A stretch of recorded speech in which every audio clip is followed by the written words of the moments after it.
Coming up on 69 News at noon, a woman is dead and her husband is in the hospital as Reading police try to figure out what happened. Minor league baseball is back in Berks County and the Lehigh Valley. We'll take a look at both ballparks as the teams prepare for opening day.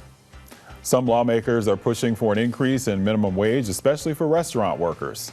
Plus, a Pennsylvania senator is not holding back on the possibility of impeachment if a Schuylkill County commissioner doesn't resign. Good afternoon, everybody. I'm Joy Howe. And I'm Hasiel Cordoba. 69 News at noon starts right now. Your life, your world, your news. This is 69 News, live at noon. We're starting this noon with a homicide investigation in Reading. We are still getting information, but we know that one woman is dead and her husband is in the hospital. WFMZ's Jim Vassell is live on Wayne Street in Northwest Reading with the latest for us. Jim. Well, Joy Hasiel, I can tell you it's a very somber scene. There have been at times a dozen or so family members who are grieving and friends of the victim, a victim who has not yet been identified by police. Now, Reading police got here around 8:30, between 8:30 and 9 o'clock this morning. This is the 1400 block of Wayne Street, which is just off of Route 12. The DA, John Adams, told us that this is a domestic incident involving a husband and wife who lived at this house. The DA did say that the victim is the wife and that the husband is being treated right now at Reading Hospital. There are no further details on that right now. Police still have a lot more work to do here. It's early on in the investigation. We will be executing search warrants in the near future to obtain further information and analyze the crime scene as part of the preliminary investigation into this matter. Police say there is no danger to the public whatsoever. Again, one person is dead, and police are investigating this homicide as a domestic violence incident. Stay tuned to 69 News and visit WFMZ.com for the very latest. Guys, back to you live in Reading. Jim Vassell, 69 News. All right, Jim, thank you. Authorities in Monroe County are investigating a deadly crash that closed a main road for about 2 hours. The coroner was called to routes 209 and 534 in Polk Township, where that crash happened just before 8 this morning. Officials haven't given any details about what happened or said who was killed or if anybody else was injured. Route 209 is reopened now, though. The Reading Fightin' Phils and the Lehigh Valley Iron Pigs are preparing to take the field in front of their fans for the first time in more than a year. It's a long-awaited day as opening day was pushed back due to the pandemic, and now both teams are ready to bring back the action. We'll go live to Baseball Town in a moment, but first, let's begin with the Iron Pigs. WFMZ's Allie Reed is live at Coca-Cola Park in Allentown. Allie?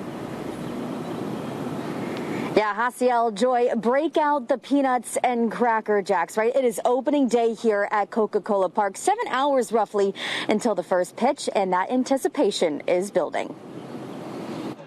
It's hard to believe August of 2019 was the last time fans were in the stands cheering on the Iron Pigs. It is opening day, 616 days, and we're finally having opening day here at Coca-Cola Park. After a pushed back opening day, a sold-out baseball game is the highlight of this May Tuesday. We're really rolling out our red carpet tonight because it's been way too long since we've had Iron Pigs baseball. Fans will get the special treatment. 3,000 of them will receive a black and gold baseball cap, and it'll be a night to recognize essential workers. Things will be a little bit different from a creative standpoint on all of our in-game entertainment, but we promise it'll be as full to the Iron Pigs experience as fans have had in years past. Masks will be a must, social distancing guidelines will be followed with pod seating, and the park will be cashless under MLB's ruling. It'll be a bit different, but the game of baseball isn't changing anytime soon. At least on the field, a really good Iron Pigs team. We're excited about this roster. Fans are going to really be excited to see a lot of future Phillies. Tonight's game won't be the traditional 10,000 plus sold out game that fans are used to,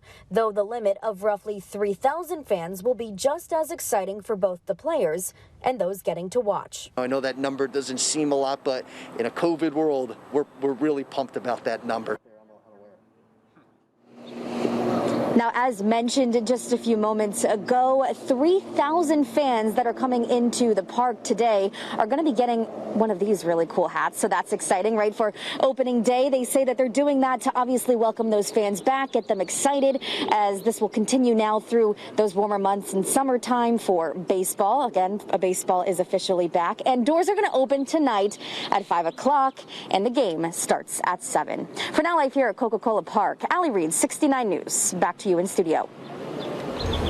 Oh, the excitement is in the air. You can feel it. And final preparations are also underway right now for the Reading Fightin' Phil's home opener in Baseball Town. The first pitch is set for 7:05 tonight. Meteorologist Kelly McGlynn is live at First Energy Stadium with our first look at the forecast. Hi, Kelly. Hey guys, certainly you can feel the energy in here as the folks are getting things ready and primed up and kind of suited for the first pitch tonight as we make our way through the evening. And what a beautiful day to get the season started. Certainly coaches, players, fans have been waiting a long time for this day, and we have a favorable forecast, especially temperature-wise, as we make our way through the rest of the day today and also this evening. So hopefully we'll be serving up lots of hot dogs and home runs and also heating up temperatures. Right now we're sitting mostly in the 70s.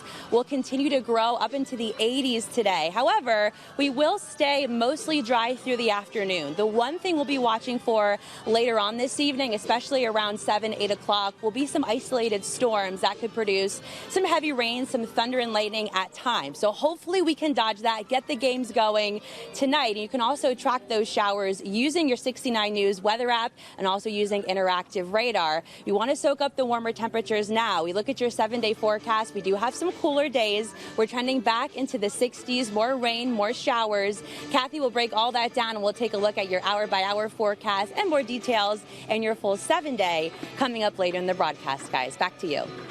All right, thank you, Kelly. There's a lot of debate over whether Pennsylvania will reach herd immunity in its fight against the coronavirus. In order to reach that distinction, at least 80% of the population would need to be vaccinated. So far, just more than 50% of the state's residents have received at least one shot. A top health official with Reading Hospital says one way to get Berks County and the state closer to 80% would be to vaccinate children. Pfizer has been working on a way to get kids vaccinated so the entire U.S. can reach herd immunity. Reports say the FDA is expected to authorize the COVID-19 vaccine for children 12 to 15 years old by next week. Once authorized, a federal vaccine advisory committee will discuss whether to recommend the shot for children in that age group. The CDC will then act on that recommendation. The Wolf administration is planning to increase the minimum wage in Pennsylvania, and it wants to include tipped wage workers as well. People who live off tips, like restaurant workers, can be paid by their employer as little as $2.83 an hour. Well, a lot of people say it's not only a hard way to make a living, but can also open the door to uncomfortable behavior from their customers. The workers are included in a plan to raise the minimum wage in the state to $12 an hour and eventually to $15.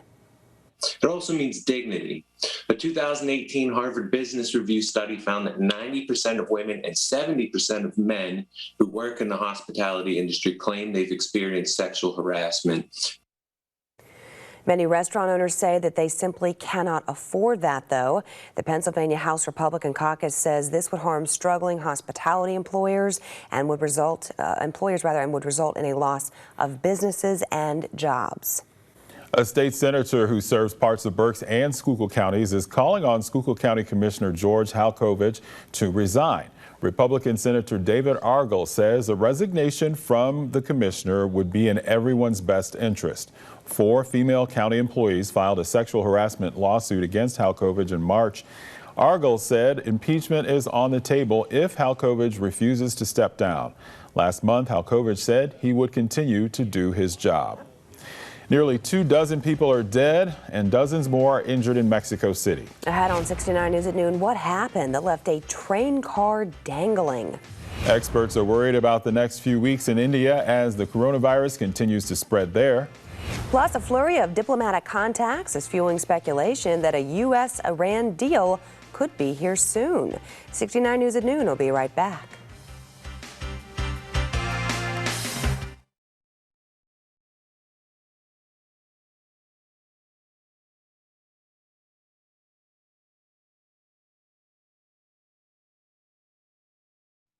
Nearly 24 people are dead after a metro overpass in Mexico City collapsed.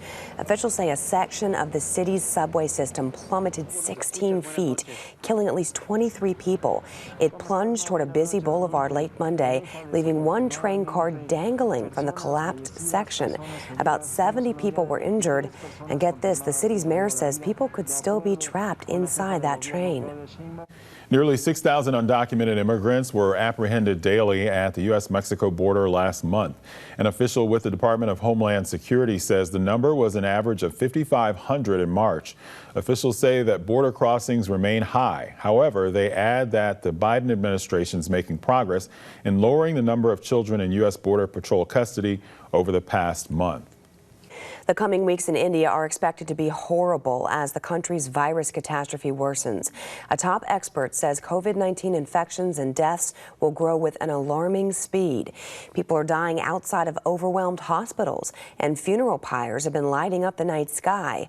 India's official count of coronavirus cases surpassed 20 million, nearly doubling in the past 3 months. More than 220,000 people have died. There's some speculation that indirect talks between the U.S. and Iran may be nearing a conclusion. The idea comes amid diplomatic activity and reports of major progress in bringing Washington and Tehran back to compliance with the 2015 nuclear deal. However, U.S. officials have been downplaying chances of an imminent deal. A U.S. return to the deal would be the biggest foreign policy initiative of Joe Biden's presidency so far. Even though the Flyers were eliminated from the playoffs, they still played spoiler against their Keystone rival. Ahead on 69 News at noon, a look at their win and the rest of the victories across Philly sports. But first, the days will get cooler as we move through the week. Kathy Crane is working on your 7-day forecast. She'll have that when 69 News at noon comes back.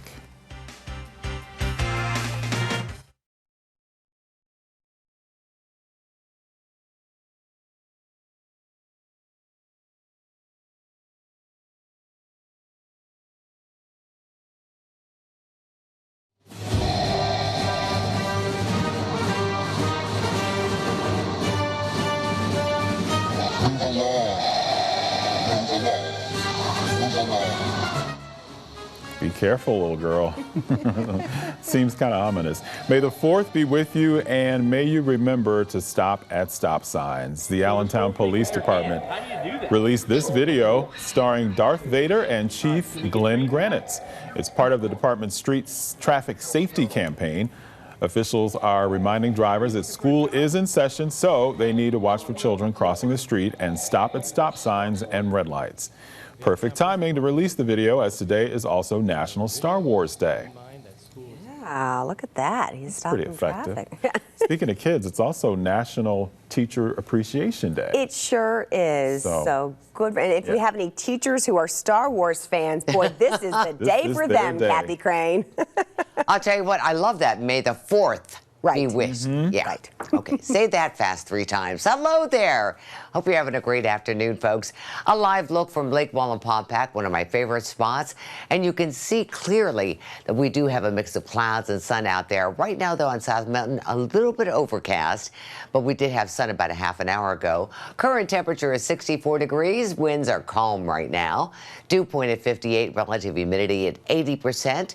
And let's take a look at the current conditions. Everyone is a mix of clouds and sun, really sunny in Coatesville right now, as we head up to a high of 76 degrees with some showers moving in later on, and we'll get to that in just a moment. But for right now, yeah, not too bad out there. As we head out to the forecast for the Iron Pigs, though, where Kelly is, it should be a very nice game for the Fightin' Phils. We may have a little bit of a challenge, though. I would suggest the first pitch is 7:05. We could see some of those scattered showers and the possibility of thunderstorm moving through. Keep the umbrella and the parka handy. Taking a look now at the future SATRAD we do have at 5 o'clock. You can see a couple of those showers moving in for our drive home, and then heavy embedded showers, possibility of thunderstorms by 8 o'clock, and then by 11 o'clock still having some of those showers. We move out before the next round comes in on tomorrow, and that is going to be the bulk of the rain. Overnight low tonight going down to 59 degrees, mostly cloudy with a few showers and a thunderstorm. Some rain for your AM commute tomorrow, 66 with showers for your lunch rush. We do see some partly cloudy skies moving back in.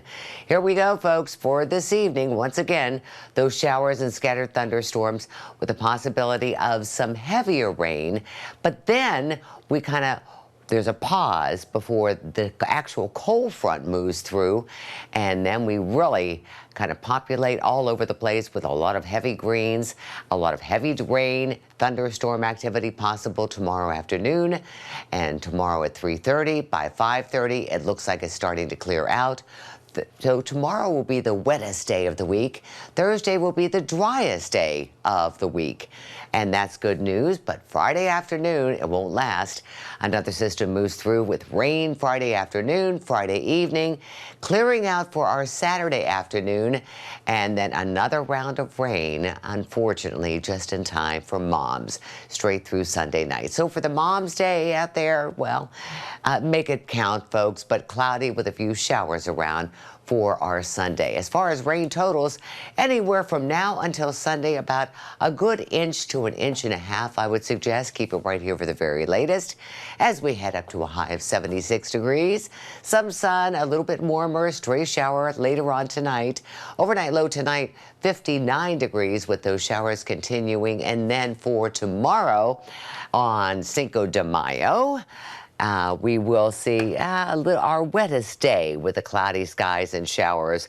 Partly sunny and dry on Thursday, cloudy with occasional rain and drizzle early on Friday. I think most of that rain arrives Friday through the early afternoon. Clouds and sun and a possible shower Saturday, but cloudy and a few showers for Mom's Day Sunday. Very nice and seasonable temperatures on Monday. So I hope you enjoy your afternoon, but you will, I would suggest, keep the umbrella handy. Joy, back to you. All right, Kathy, thank you. Now, we are wrapping up our series honoring organ donation with a story that you have to see to believe. Nina Fainel has been a fan of taking photographs since she was little, but a rare eye disease deteriorated her cornea to the point where she became legally blind. She received 3 corneal transplants over the years, a second in one eye because it had to be redone.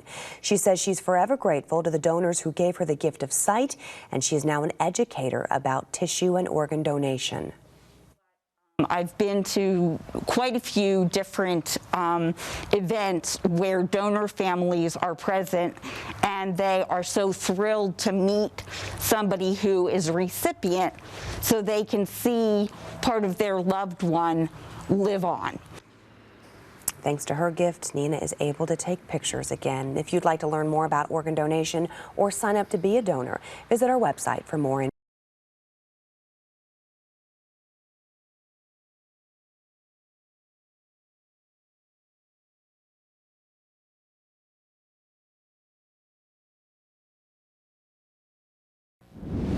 The eliminated Flyers hosted their cross-state rival and put on a show that fans haven't seen in a couple of months. The Flyers beat the division-leading Pittsburgh Penguins into a 7-2 win last night. Kevin Hayes gave Philly a rare early lead, and Claude Giroux had 2 goals. The Flyers managed to snap a 3-game skid, winning for the 6th time in the last 16 games. Pittsburgh is tied atop the division with the Washington Capitals, who have 4 games left. The Penguins have only 3 to go, including another matchup with the Flyers tonight, and they hope to play spoiler again. The Sixers are back on top of the Eastern Conference with a solid win over the shorthanded Chicago Bulls. Tobias Harris and Ben Simmons look good in a 106-94 win, posting up 21 and 15 points respectively. They both had much better performances than the night before in San Antonio. Last night's win puts Philly a full game ahead of the Brooklyn Nets in the standings. It was the Sixers' 5th straight win as they head to Houston to take on the league's worst team tomorrow night. The Milwaukee Brewers tried to make a late-game rally for the win, but the Phillies still came out on top. Vince Velasquez got off to a rocky start on the mound, allowing 2 runs in the first, but he quickly balanced himself out to pitch 6 strong innings. The game went scoreless from the 3rd inning up until the 8th when the Brewers scored twice. Things got tense in the 9th when the bases were loaded, but Hector Neris threw a few strikes to put a cap on the 4-3 victory. Marvel Studios is making up for lost time with its latest lineup release. It released a hype video detailing its Phase 4 movies with some never-before-seen footage of a couple of upcoming releases. The movie slate picks up after the events of Avengers Endgame, and it starts with Black Widow this July, followed by Shang-Chi in September, Eternals in November, then Spider-Man No Way Home right before Christmas. Now in 2022, we're going to see follow-ups for Doctor Strange, Thor, Black Panther, and Captain Marvel. Marvel's already looking ahead to 2023 as well with new Ant-Man and Guardians of the Galaxy films. So if you thought these Marvel movies were going away, never. Oh. They're here forever. Quite a stock in store. Right, and speaking of, Law and Order is getting bigger with a whole new show of its own. The franchise is used to showing the offense, but it's flipping the script. NBC has given out a straight-to-series order for Law and Order for the defense. Variety reports it will take a look inside a criminal defense firm, putting lawyers under the microscope along with the criminal justice system. Law and Order for the Defense will be the 8th show in the franchise. All right, let's take a look at the stories we're working on for our evening newscast. On 69 News at 4, we'll show off a new Netflix feature that will take the guesswork out of what to watch. Then at 5, researchers know stress during pregnancy can contribute to preterm birth. But what about stress before pregnancy? We'll explore that in tonight's Health Beat. Tower Health and Drexel University's new medical school is almost complete. We'll take you inside for a tour on the Berks edition at 5:30. And coming up on 69 News at 6, manufacturers are desperate for employees. We'll see where the jobs are. 69 News at noon will be right back.